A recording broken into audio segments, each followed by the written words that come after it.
Hi, it's Anthony, and I'm back for another electric guitar lesson. Today we're going to talk about a few different ways you can play a major scale. So let's pick a random fret. Let's say 7th fret on the E. Okay, so if you know from your fretboard diagram, or if you want to look it up, anthonylabruno.com/lessons, I have all those diagrams up there. You can just check and see what note that actually is if you just look at a diagram, or you can figure it out by going each fret being a half step like we talked about in past lessons. So we have low E is, open E is the note E. First fret is going to be F, second fret F sharp or G flat. Then we have G, G sharp or A flat, A sharp or B flat, and then B. Alright, so if we're playing a major scale starting on E 7th fret, we are playing a B scale.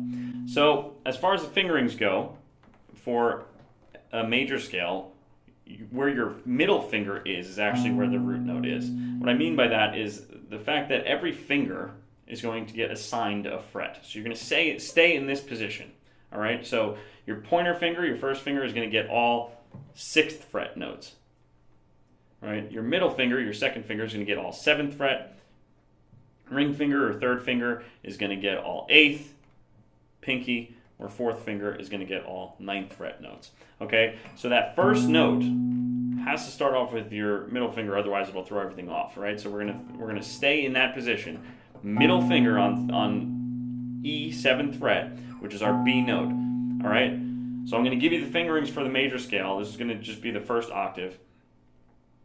But just know that when I'm referring to these notes, I'm referring by finger numbers, not necessarily frets. Okay, so second finger, which is 7th fret, right?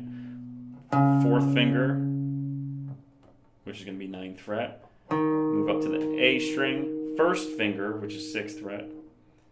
Second finger, which is 7th fret, still in the A string. Fourth finger, which is 9th fret. Okay, again, still in the A string. We're moving to the D string. First finger on the 6th fret. Still on the D string. We have third finger on the 8th fret.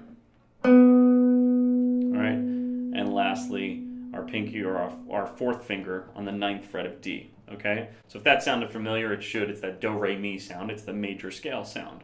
Okay, so again, we can move this all over the neck of the guitar, just like power chords, just like bar chords, just like octaves, depending on what note you want to start on. So here we happen to be starting on B, but if I play 2, 4, 1, 2, 4, 1, 3, 4 in another spot, starting on the E string, like 2 frets lower, we're not playing a B scale anymore, but I can play the same exact fingerings and play an A scale.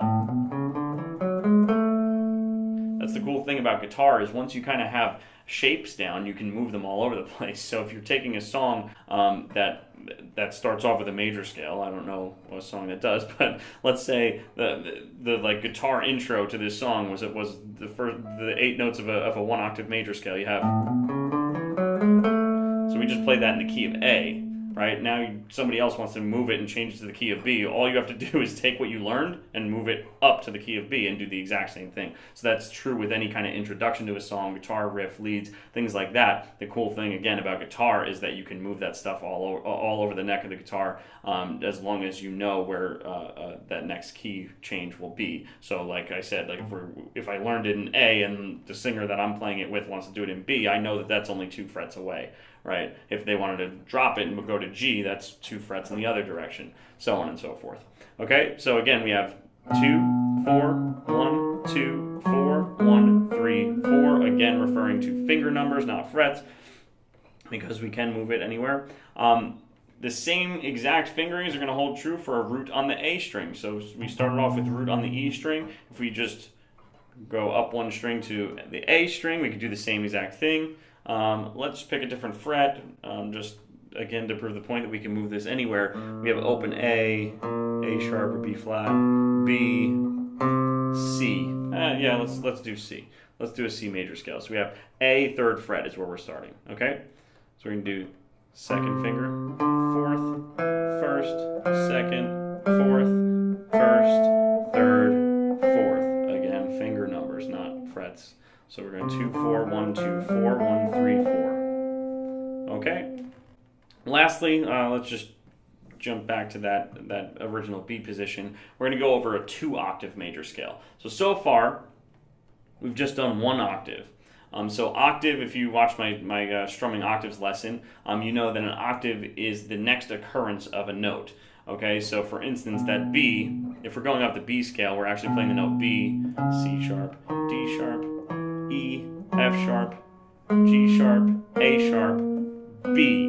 So we started on B, 8 notes later, octave, oct meaning 8, 8 notes later, we're at a B again. Okay, so that's just 1 octave. Now we're going to do 2 octaves. So 1 octave took up 3 strings, 1 octave took up 3 strings, so now 2 octaves are going to take up all 6 strings of the guitar. So we kind of only do this if we want to stay in the same exact position. We can only do this with a root on the E string, okay? Because it's going to take up all 6. If we do root on the A string, we would need another string to stay in the same position. So we're going to do root on the E string. So we're going to do that B scale, 2 octaves now. So we're going to start off the same as the 1 octave. 2, 4, 1, 2, 4, 1, 3, 4.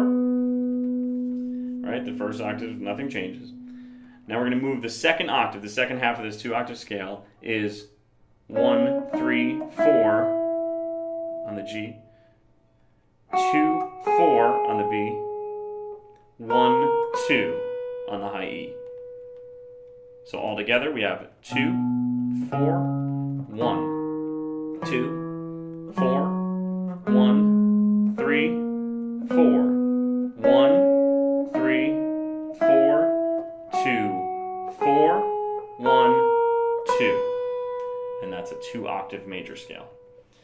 All right, so what I recommend as far as practicing this is a couple things. Number one, I recommend that, first of all, you just get it with all downstrokes or just picking down just to make sure that your fingers are really comfortable with this. All right. Next, you can also practice that with alternate picking. And this will be a slight challenge because when we went over alternate picking in a previous lesson, I gave you an exercise where you're just doing 2 notes per string. So you can do that alternate picking, which is the down-up picking. Down, up, down, up, down, up. And you can go down, up, move to the next string. Down, up, down, up, down, up, down, up, so on and so forth. 1 down, up, 1 alternate picking pair per string. So now here, as you notice, there's not only 2 notes per string in your major scale. You have 1, 2, then you have 1, 2, 3. You have 3 notes on the next string, 3 notes on the next string, 3 notes on the next string, then 2 and 2.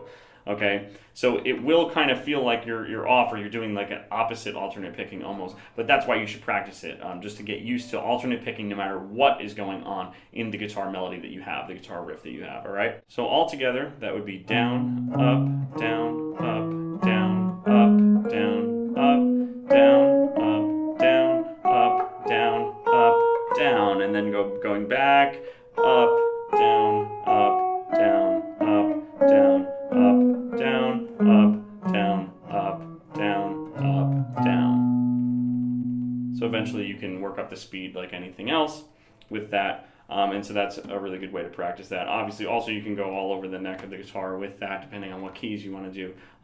Use a metronome, make sure you start slow, work your way up. But those are 3 different ways to play a major scale. The 1 octave starting on the E, 1 octave starting on the A string, and the 2 octaves starting on the E string. All right, practice, practice, practice, have fun, and I'll see you next time for another lesson. Thanks for watching.